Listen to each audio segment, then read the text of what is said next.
দূৰত থাকিও ভাল পোৱাবোৰ জীয়াই ৰাখিব পাৰি, কেৱল বিশ্বাস লাগে। মোৰ জীৱনতো এনেকুৱা এজন মানুহ আছে যাক মই বহুত বেছি ভাল পাওঁ আৰু খঙো কৰোঁ। তেওঁ কেতিয়াবা কথা নাপাতো বুলি অভিমানো কৰোঁ, কিন্তু তেওঁক এৰি কেতিয়াও থাকিবও নোৱাৰোঁ। মোৰ এনেকুৱা এজন মানুহৰ লগত প্ৰেম হৈছিল যি অপেক্ষা ভাঙি দিয়াৰ দৰে মনৰ মানুহ আছিল। না ভৰসা না কম্প্ৰমাইজ, তেওঁৰ বাবে যেন ন' ৱৰ্ডছ। মই ভাবিছিলোঁ এই হ'ব, এদিন নহয় এদিন তেওঁক সলনি কৰি দিম। সঁচাকৈ মই বহুত চেষ্টা কৰিছিলোঁ।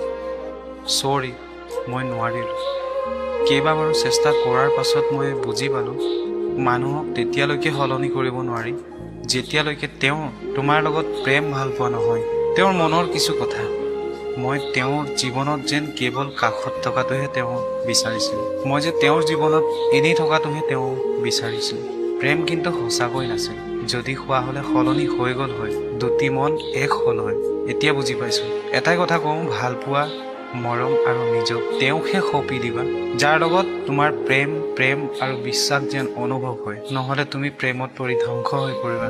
নোৱাৰা জীৱনটো ৰঙীন কৰি তুলিবলৈ।